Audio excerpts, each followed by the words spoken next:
Nii, tervist, kui enne kord rääkisime käänete süsteemist, et kuidas see töötab, siis täna vaatame, et mida me üldse käändame, et millised on käändsõnad ja teeme mõned laused ka.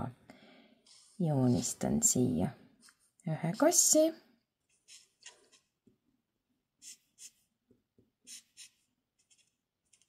Nii, see on kass. Ja kass on nimisõna.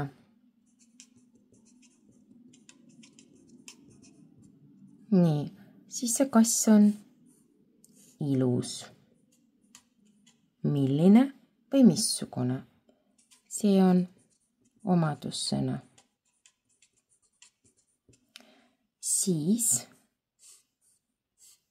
üks.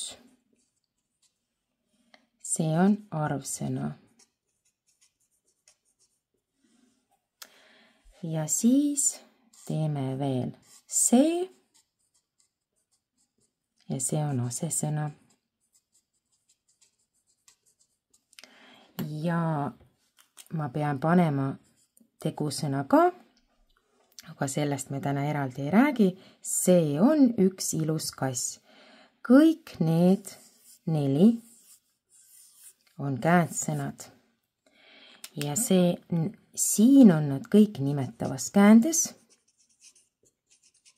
Ehk esimene vorm ja kes, mis. Vaatame edasi. Teeme omastava. Kelle, mille. Ja vaatame, mis me saame. Selle ühe ilusa kassi nimi on. Kelle nimi? Kassi nimi, ilusa kassi nimi, ühe ilusa kassi nimi ja selle ühe ilusa kassi nimi. Ehk siin on teine vorm, see selle, üks teine vorm on ühe, ilus teine vorm on ilusa, kass teine vorm on kassi. Ja vaatame veel ka osastav. Siia ma panen, ma näen. Keda ma näen? Seda ühte ilusat kassi. Nii et ma näen seda ühte ilusat kassi. Seda kolmas vorm, ühte kolmas vorm, ilusat kolmas vorm, kassi kolmas vorm. Ja eelmises videos vaatasime ka, et selle omastava käände lõpus on alati täishäälik. Nii, ja siit saime me siis kõik teised käänded, no näiteks selles videos, kellest ma räägin,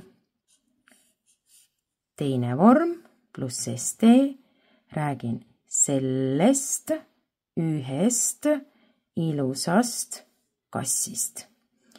Ja siis meil on veel toredad kõige viimased käänded, mis lõpevad nii, naa, ta, ka, kelleni, kellena, kelleta, kellega ja siin on üks väikene NB. Näiteks ma mängin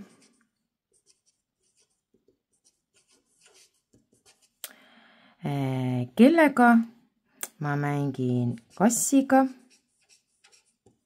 Näed, ma võtan siit, eks ole, teise vormi ja panen siia selle GA lõppu ja see GA on siin olemas, seda ma rohkem ei kasuta ja siis meil jääbki selle ühe ilusa kassiga ma mängin. Jätan kõik need samad vormid selle ühe ilusa